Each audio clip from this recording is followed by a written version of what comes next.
नमस्कार. सुंदरी, लेखिका ज्योती रानडे, अभिवाचन अनुराधा कर्वे. सुंदरी हे मेन रोडवरचं अतिशय प्रसिद्ध दुकान. लखलखणारी शोरूम, चकाकणारी दिव्यांची झुमरं आणि शीण घालवणाऱ्या एअर कंडिशनिंगमुळे बायकांचे पाय आपोआप दुकानाकडे वळत. अगदी साध्या कॉटनच्या साड्यांपासून पैठणी कांजीवरमपर्यंत सर्व प्रकारच्या साड्या उत्तम दरात मिळत असत.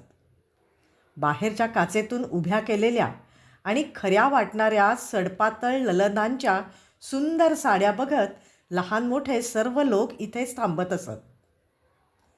अशाच एका गर्दीच्या रविवारी सकाळी ती सुंदरीमध्ये आली.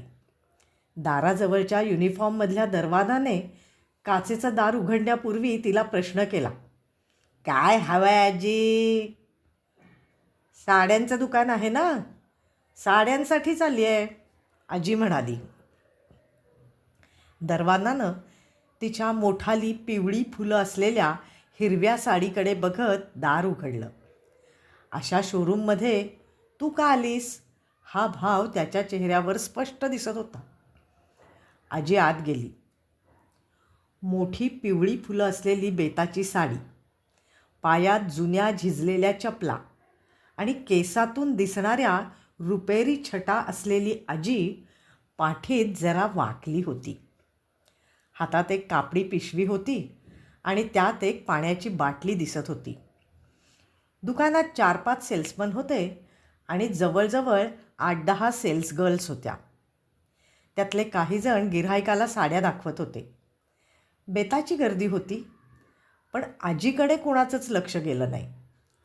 ती थोडा वेळ संकोचानं तशीच उभी राहिली आणि नंतर एक सेल्समन खुर्चीवर बसून फोनमध्ये काहीतरी बघून हसत होता त्याच्याकडे गेली.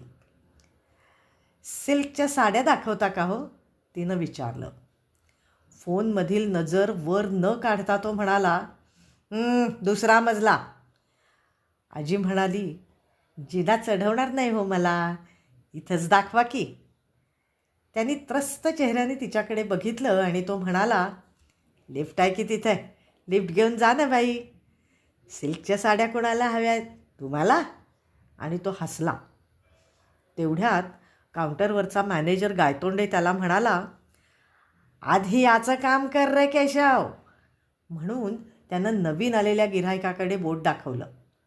निळी जीन्स आणि पांढरा कुर्ता घातलेल्या त्या स्टायलिश तरुणीला केशव अद्वीनं विचारू लागला, मॅडम काय दाखवू? ती म्हणाली, I don't know, I never wear sarees.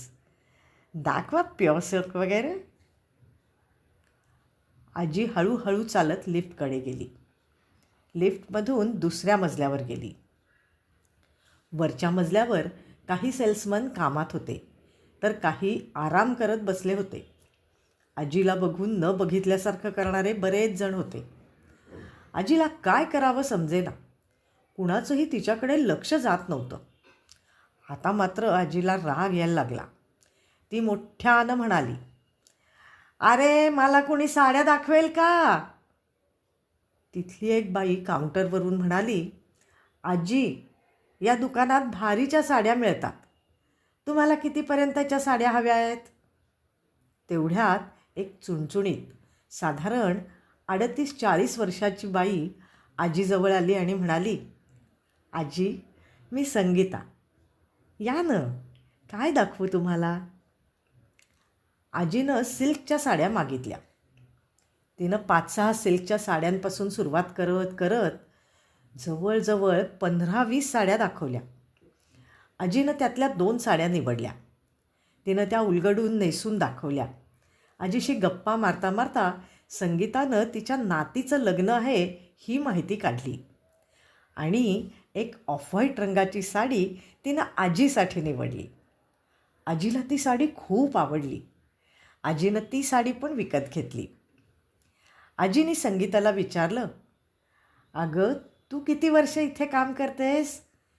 ती म्हणाली, झाली की 5 वर्ष. छान केलंस गं बाई माझं काम, दे या साड्या, आजी म्हणाल्या. संगीताने बोलता बोलता तिच्या मुलीच्या कॉलेजसाठी ती पैसे जमवत आहे आणि त्यासाठी आणखी एक नोकरी पण करते आहे हे आजींना सांगितलं. सगळंच महाग झालंय गं, आजी म्हणाली. आजी, चला आपण लिफ्टमधून खाली जाऊ. मी आणते साड्या. खाली पैसे द्या आणि काही लागलं तर मला टेक्स्ट करा. तुमच्याकडे मोबाईल आहेच. हा नंबर घ्या, म्हणजे तुम्हाला काय हवं ते मी तयार ठेवीन. हां. आजीने खुशीनं मान हलवली. दोघी खाली आल्या. मॅनेजरनं आजीकडे बघायला मान वर न करता बिल समोर ठेवलं. तो संगीताला ओरडला, लग्नाची खरेदी करायला आलेल्या त्या पाटीलबाई खोळंबल्यात ना.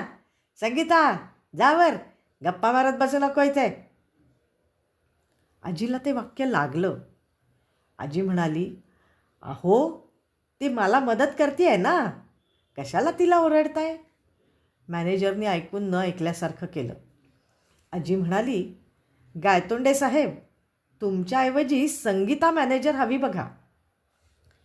मॅनेजर भडकला आणि म्हणाला, आजी, तुम्हाला काय माहिती आहे दुकान कसं चालवायचं ते? ही लोकं कामचुकार असतात. आजी एकदम ताठ उभी राहिली आणि म्हणाली, गायतोंडे, काय आणि कसं बोलता गिऱ्हाईकाशी विचार करा. It won't be tolerated. आजींनी रुपेरी केसांचा टोप काढून टाकला आणि हिरवी साडीही काढून टाकली. आतमध्ये सिल्कचा उंची सलवार कमीज बघून गायतोंड्यांसकट सगळेजण चमकले. त्यांनी सारिका मॅडमला फोटोत, दुकानाच्या जाहिरातीमध्ये अनेक वेळा बघितलं होतं. मी सारिका पेठे, सुंदरी शॉप्सची CEO. मी सुंदरीच्या सर्व दुकानांमध्ये वेषांतर करून जाते आणि आपलं दुकानाचं कामकाज कसं चाललं आहे ते बघते. गिऱ्हाईकाच्या रूपात देव दुकानात येतो, ही भावनाच आपल्या यशाचं रहस्य आहे. पण या दुकानाच्या शाखेत व्यक्तीचं वय, कपडे, इंग्लिश भाषा आणि व्यक्तिमत्व यावरून त्याला कसं वागवायचं हे ठरवलं जातं आहे, हे पाहून मला फार वाईट वाटलं.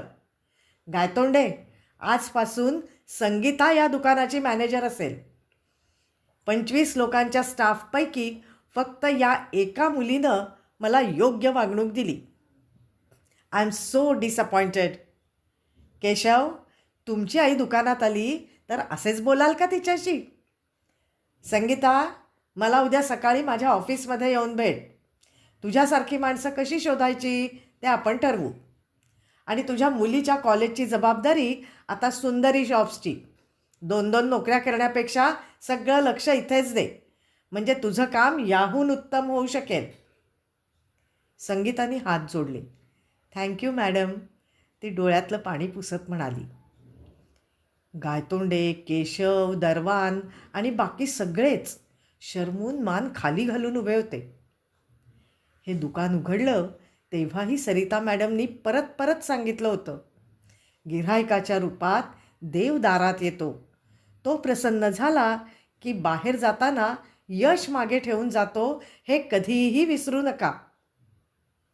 आता सर्वांच्या मनात एकच प्रश्न होता, सारिका मॅडम दुसरी संधी देतील का?